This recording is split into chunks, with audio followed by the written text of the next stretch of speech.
ઓમ નમઃ શિવાય.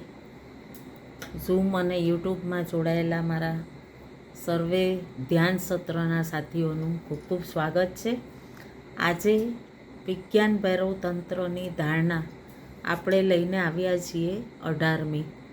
ખૂબ પ્રતીક્ષા કરવી પડી આપને, એ માટે હું ક્ષમા ચાહું છું. અને આજની જે ધારણા છે એ શુદ્ધ પ્રેમ કહેવાય ને, શુદ્ધ પ્રેમ. અને માં પાર્વતી અને ભગવાન શિવ, સ્ત્રી તત્વ છે એ શિષ્યા છે અને પુરુષ તત્વ છે એ ગુરુ છે.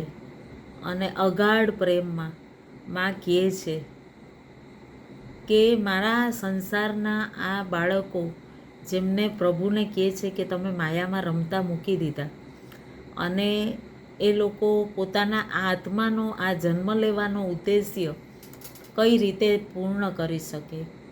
તો આ શિવસૂત્રની જે 112 ધારણાઓ છે એની અંદર આજે આપણે ધારણા કરીશું 18મી. અને આપ સર્વેને એક નિવેદન છે કે વિડીયો પૂરો જોજો.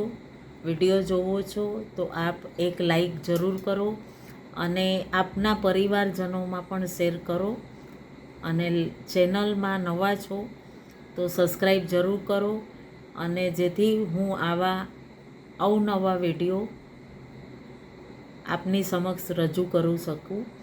અને દરેક ધારણાનું અલગ રીતે ધ્યાન હોય છે, એટલે ધ્યાન અહીંયા મૂકવામાં નથી આવતું. ધ્યાન સત્રમાં આપને જો મેડિટેશન માટે જોડાવવું છે તો આપ કમેન્ટ કરશો તો હું આપને મારા કોન્ટેક નંબર આપીશ અને અમારા વોટ્સઅપ ગ્રુપમાં જોડીશ. તો આપ સૌને ખાસ નમ્ર નિવેદન છે કે આપને પસંદ આવે તો ચેનલને સબસ્ક્રાઈબ કરજો અને એક લાઈક જરૂર કરજો. તો ધ્યાન સત્રની 18મી ધારણા વિશે જોઈએ એ પહેલાં ભગવાન શ્રી ગણપતિજીનું ધ્યાન પ્રાર્થના કરીશું. અને સર્વે સિદ્ધો અને પોતાના ગુરુ તત્વની સાથે કનેક્ટ થઈને આપણે એ જાણીશું પ્રભુ શિવ માં શિવાદેવીને શું કહે છે. તો ભગવાન શ્રી ગણપતિજીનું ધ્યાન. વક્રતુંડ મહાકાય સૂર્યકોટી સમપ્રભ નિર્વિઘ્નમ કુરુ મે દેવ સર્વકાર્યેષુ સર્વદા. સર્વકાર્યેષુ સર્વદા. ઓમ શાંતિ શાંતિ શાંતિ. ઓમ નમઃ શિવાય. આપ સૌમાં વસતા શિવ શિવા અને ગુરુ તત્વને મારા કોટી કોટી વંદન. ખૂબ ખૂબ ધન્યવાદ. અને આ જે છે ને જાગૃતની વેલા, અમારા ગુરુ કહેતા હતા કે દરેક વખતે પોતાનું સન્માન કરવું અને સાધનામાં જોડાવવું હોય ને ત્યારે પોતાને ખૂબ ભાગ્યશાળી માનવું. કે આપણે કઈ રીતે પોતાના અંતરમાં ઉતરી શકીએ. જે આત્મા આ જીવનમાં આવે છે પોતાના વિકાસ માટે, જે પણ ઉણપ છે એને એક કહેવાય ને ચેલેન્જ સ્વીકાર કરીને પોતાને આગળ વધવા માટે પ્રેરણા મળતી હોય છે. પરંતુ આપણે જ્યારે આ માયામાં આવીએ છીએ ને તો એવી રીતના પોતાને કમજોર બનાવી દઈએ છીએ કે ક્યાં આવી ગયા, કેમ આપણે પોતાના સ્વરૂપથી નથી. એટલે પોતાને અનંત અને ભાગ્યશાળી માનવું, પોતાના સ્વરૂપને, આ બાહ્ય સ્વરૂપને નહીં મહત્ત્વ આપવું. અને આનંદમાં એ સમયે આપણે પોતાના આત્માના ઉત્થાન માટે જોડીએ છીએ. અને અંદરથી આપણી જે અંતરની દિવ્યતા છે એને આપણે ઓળખી શકીએ. ખૂબ આનંદિત થઈને સમર્પિત ભાવ સાથે જોડાવવું જોઈએ.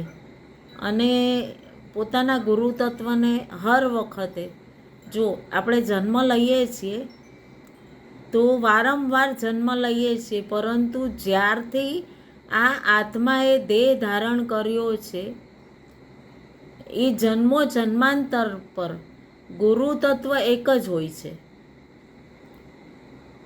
દેહ છે એ વસ્ત્ર બદલે છે. એક વસ્ત્ર બદલાવાની આત્મા છે એની પ્રક્રિયા અલગ અલગ ખોળું અલગ અલગ ખોલ ધારણ કરે, શરીર ધારણ. ખરેખર કહું ને તો જે હું આ છું એ સત્ય છે. મને હે પ્રભુ મને લઈ જાઓ અંધકારથી પ્રકાશ તરફ. જ્યારે કે હું ખૂબ પ્રકાશિત આપની દિવ્ય સંતાન છું. મને આ ન મળ્યું, સંસારમાં મને આ ઉણપ રહી ગઈ, પણ બધું એ જ મળે છે જે આ શરીર ધારણ કરવા પહેલાં આત્માએ નક્કી કર્યું છે. અગર એને આપણે અનુભવ લઈને આગળ વધશું તો આપણને એ આપણી ચેતના છે એ ઉર્ધ્વગામી, અને આપણા જે જજ બ્લેમ વિના આપણે આગળ વધી શકશું, અને એ જ ભાવથી પ્રકાશની ઓર આપણે આગળ વધશું કે મૃત્યુથી મોક્ષ તરફ વધવું. મૃત્યુ એટલે કે આ દેહ ત્યાગવું નહીં, પણ આપણે પલ પર હર પળ પોતાના બહારના વિકારમાં મરીએ છીએ અને પોતાના અંદરના અહેમ સ્વરૂપને આપણે ભૂલી ગયા છીએ અને એને બિલકુલ મારી દીધું, એને ઓળખતા જ નથી. અને બ્રહ્મમાં કહેવાય ને કે બ્રહ્મમાં જીવીએ છીએ. તો શિવસૂત્રમાં આ જે ધારણા છે એમાં કહેવાય છે કે પલ પલ મરવાથી પોતાને બચાવવા માટે મોક્ષ તો છે જ, પણ મારા આત્માથી બંધન નહીં, પણ હું આત્માથી સંલગ્ન છું. જ્યારે આપણે જન્મ લીધો ને ત્યારે આપણે કોઈ સ્ત્રી નહોતા, કોઈ પુરુષ નહોતા, કોણ માતા હતા કોણ પિતા હતા એ કાંઈ ખબર નહોતી. પણ જ્યારે જન્મ લીધો એક શુદ્ધ આત્મા આવ્યા હતા. પછી અહીંયા આપણને જે જે મળતું ગયું એ આપણને આત્માને આપણને પ્રેઝન્ટ કરવા માટે હતું. આ સ્ટેજ ઉપર એક આપણે નાટક ભજવવા આવ્યા છીએ અને પોતાનો રોલ પ્લે કરી અને જતા રહેવાનું છે. પરંતુ આપણે આ બહારના બધા ભૌતિકતાને બોધ ગણી અને એની જ બહારના સ્વરૂપમાં જ કનેક્ટ, અને આ જ મારી આસપાસ વીંટળાતી આ જ મારી દુનિયા છે એવું માનીને આપણે ફરી ગયા ફરી આવ્યા, પુનઃજન્મ પુનઃમરણ. અને જો આપણે એક એક પલને હું આ અનુભવ લેવા આવી છું અને હકીકત મને આ કનેક્ટ થવું જ છે એ ભાવ સાથે જો આપણે જોડાશું તો એ પૂર્ણ દિવ્યતા પ્રાપ્ત કરી શકતું, અને દિવ્યતા પ્રાપ્ત કરી તો એ જ મોક્ષ છે. અંધારાથી અંજવાળા તરફ જવું એ મોક્ષ છે. મૃત્યુર્માં અમૃતગમ્ય તમસોરમાં જ્યોતિર્ગમય. કેટલું સરસ કીધું છે. એ જ્યોતિર તરફ આપણે વધવા જ નથી માંગતા. આપણે એમ માનીએ છીએ કે આ મારી આસપાસ જે બહારની ભૌતિકતા જે જગતની એ જ સુંદરતા છે, એ જ સુંદરતા માનીને બેસી ગયા છે. તો આજે આપણી જે વિજ્ઞાન ભૈરવ તંત્ર બધી આપણા શિવ પરમાત્મા પોતાની અંદર કેન્દ્રિત થવા માટે લઈને આવ્યા છે.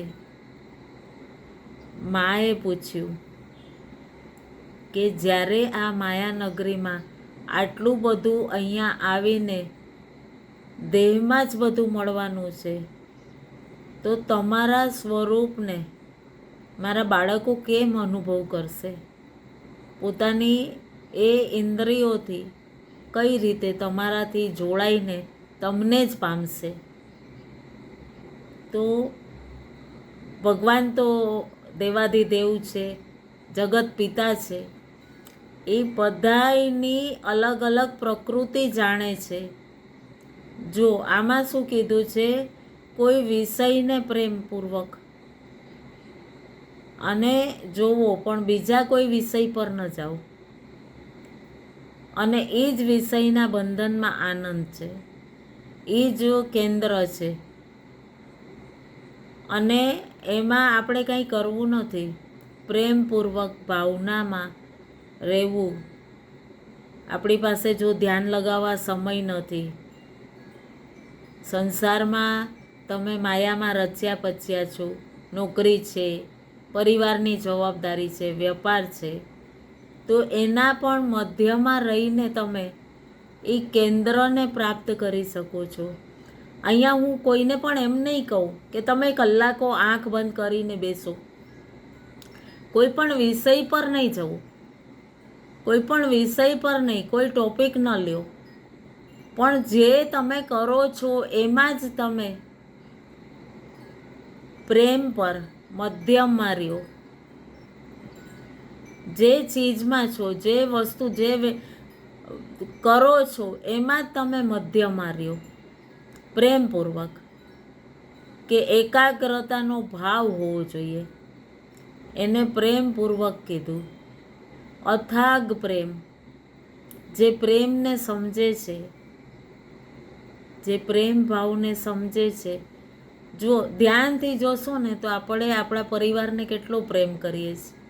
પતિ પત્નીને કરે છે, માતા બાળકોને કરે છે, બાળકો માતા પિતાને કરે છે, આપણે પોતાના માતા પિતાને, બહેન ભાઈને, સગા સંબંધીઓને, મિત્રોને, વેપારથી, બધા કાર્યક્ષેત્રથી, દરેક જગ્યાએ આપણે પ્રેમ કરીએ છીએ. અન્ય આપણે કેટલી બધી વસ્તુઓથી બી પ્રેમ કરીએ છીએ, કે આ મેં ઘર વસાવ્યું, આ મેં વસ્તુ લીધી, તો આપણે કેટલો લગાવ હોય છે. અને પછી આપણે કેન્દ્રમાં કેમ નથી? અગાડમાં બી છીએ પ્રેમમાં, કે હું તો મારા સંતાનને એટલો પ્રેમ કરું છું. જે પણ પતિ પત્ની છે, જે પણ રિલેશનમાં છે, પછી આપણે દુઃખી કેમ છીએ? શા માટે એ તણાવ મુક્ત આપણે જીવી નથી શકતા? તો હર વ્યક્તિ એકવાર અનુભવ કરવો જોઈએ, એ સ્થિતિમાં સ્થિર કેમ નથી રહેતું. અગર પ્રેમ છે તો બીજી કોઈ વાત ક્યાં આવી? અણગમો ક્યાં આવ્યો? કે કલાક પહેલાં પ્રેમ હતો અને પછી અચાનક પ્રેમ ગાયબ થઈ ગયો. પ્રેમી પ્રેમિકાને પ્રેમ કરે, લગ્ન કર્યા, પછી ઘરમાં જો ટીવી નથી, ફ્રીજ નથી, તો ચલો છોડી દીધો, છૂટું થઈ ગયું, તો પ્રેમ ક્યાં ગયો? છે ને સમજવા જેવી વાત. અગર ક્રોધ છે તો એ વ્યક્તિ કેટલું બી તમારી માટે પ્રેમપૂર્વક વર્તન કરશે તો ક્રોધ જ રહેશે. પણ આપણે શું કરીએ છીએ કે આપણે એ વસ્તુને, એ વ્યક્તિને, આપણે કોઈક લાલસા છે વ્યક્તિ પ્રત્યે, કોઈક કામના છે. વિચારો, તમે કોઈ કામનાથી પ્રેમ કર્યો છે? બીજા કઈ રીતે પ્રેમ કર્યો કે હું આને પ્રેમ કરીશ અને એ મારું પરિવાર ચલાવશે, મારું ઘર ચલાવશે? વિચારો કયો પ્રેમ? અને એને જાણી અને કેન્દ્રમાં પહોંચી ગયા. અને ઘણીવાર બધા કહે છે હું તો બધાને પ્રેમ કરું છું. ઘણા લોકો કહેતા હોય છે કે અમે તો સંસારમાં આવ્યા છીએ, બધાને જ પ્રેમ કરું છું. પણ એ શુદ્ધ પ્રેમ, અગર તમારો શુદ્ધ પ્રેમ છે તો એમાં કોઈને પણ કોઈ સાબિતી, કોઈ પ્રેમના પુરાવાની જરૂર જ નથી. હોઈ શકે આપણા પ્રેમની શુદ્ધતા કંઈક અલગ છે. તો ભગવાન શિવે જે શિવસૂત્રમાં વર્ણન કર્યું છે, અગર એની આપણે જાણીએ અને સમજીએ તો કેન્દ્રમાં જોડાશું. અને અગર આપણે કામનામાં કઈ રીતે આપણી શું ચાહત છે, જો એક તો ચાહત છે અને બીજી વાસના છે. એક યુવક યુવતીને એક એટ્રેક્શન હોય, એક શરીરની વાસના હોય, એ એટ્રેક્શન, એ વાસના, એ સ્વાર્થ આવી ગયો, એ પ્રેમ નથી. પ્રેમ કોઈ દિવસ કોઈને વર્ણન કરવાની જરૂર જ નથી, પ્રેમ વર્ણવવાની જરૂર જ નથી. અને કોઈને આપણે કહેવાય ને કે દર્શાવવાની બી જરૂર નથી. પરંતુ આજે જે પ્રેમ હોય છે એમાં અગર આપણા પ્રેમમાં કોઈ એવી વાત છે કે હું આને પ્રેમ કરું તો એ મને સુખ આપે, કે મારી માટે કંઈક વસ્તુ લઈ આવે, મારી માટે ગિફ્ટ આપે, કે મારા પરિવારનું વહન કરે, કે મને બાહ્ય સુખ માટે મને સારું લાગે એટલા માટે, કે આને સફળતા મળશે તો મને મારું નામ થશે, એ સ્વાર્થ આવી ગયો. પણ આપણો પ્રેમ, મારું નામ શું હશે, મને કોઈ કાંઈક કહી દેશે તો, કોઈ પણ વ્યક્તિથી, કોઈ પણ સ્થિતિથી અગર પ્રેમ છે તો એ સુખ દુઃખ સાથે કોઈ લેવા દેવા જ નથી. પછી એ પ્રેમ સુખી રોટલીમાં પણ આનંદ આવશે, મીઠું અને રોટલી એમાં પણ. અને પ્રેમ નહીં હોય, જ્યાં કાંઈક કામના હશે ત્યાં પકવાન પણ ફીકા લાગશે. કહે છે ને ભગવાન શ્રી કૃષ્ણ દુર્યોધનના મેવા ત્યાગ્યા હતા અને વિદુરજીના ભાજી પાન આરોગ્યા હતા. શુદ્ધ પ્રેમ હતો. એટલે ઘણીવાર વ્યક્તિઓને એમ થાય કે અગર અમે કોઈને પ્રેમ કરીએ છીએ તો અમારી ચેતનામાં ભાવ ઉઠે છે, જે પણ રિલેશનમાં હોય. અને એમ કહીએ આપણે કે હું અમને પ્રેમ કરું છું, પતિ પત્ની છે, પ્રેમી પ્રેમિકા છે, ભાઈ બહેન છે, માતા પુત્ર છે, મા બેટા છે, પશુ પક્ષી, ઝાડ ઝાડવા, હરેક વખત એ ધારાથી જોડાવું, એ જ પ્રેમ છે. કોઈ પણ જાતની અપેક્ષા નહીં, કોઈ પણ જાતની ઉપેક્ષા નહીં, કે હું આ પુરુષને, આ સ્ત્રી ઘણી વિચારતી હોય કે આ પુરુષને પ્રેમ કરીશ તો એ મારું વરણ કરશે, એ મારું ભરણ પોષણ કરશે, કઈ રીતે મને અનુકૂળ સ્થિતિ મળે. આ સ્વાર્થ છે, પ્રેમ નથી. માતા છે, રસોઈ બનાવે, 4 સંતાન છે તો દરેક સંતાનને ભાવતું કેવું બનાવતી હોય કે ના આ વસ્તુ મારા દીકરાને પસંદ છે, આ મારી દીકરીને નથી પસંદ. અગર સાચે જ પ્રેમમાં છો તો એને અંતરમાં એના સુખ દુઃખ, એની ઉણપ, એના ગુણ, એના અવગુણ તમે જોશો જ નહીં. તમે કયા ભાવથી પ્રેમ કરો છો એને જોવો, એની અંદરનો કયો ભાવ છે. જે તમારી સાથે કોઈક વાત લઈને આવ્યું છે, કોઈક તમને પોતાની જણાવવા આવ્યું છે, અને માં પણ એમ વિચારે કે હું પણ માં છું, મને આ બીજાનો પુત્ર કંઈક મદદ માંગવા આવ્યો છે તો એ શું કારણ, એને હળકાળો નહીં, પરંતુ આને હું કંઈક શીખવાડીશ તો મારું નામ થશે. કોઈની પરવરિશ કરો છો તો એને એવું કે આને હું પરવરિશ કરીશ તો આગળ મારા ગુણગાન ગાશે, એવું નહીં.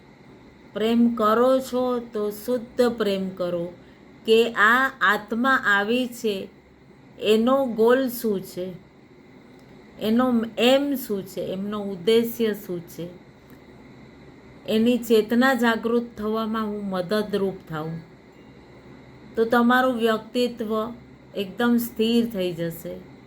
અને શુદ્ધ પ્રેમ, અને એ રીતે સામેવાળી વ્યક્તિ પણ પોતાને એ રીતે જ પોતાના એ જ વર્તનમાં ઢાળવા માંડશે.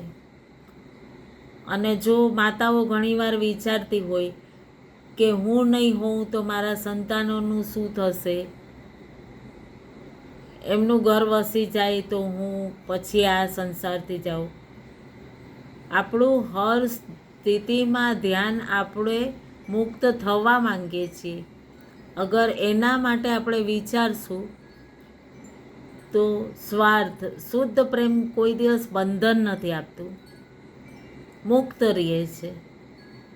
ન કોઈ ગલત ભાવનાઓ છે, ન કોઈ ડરાવો છે. કોઈ પણ વ્યક્તિ હોય એને અંદરથી ખબર હોય કે પ્રેમ એક નિરંતર સુરક્ષિત ભાવ આપે છે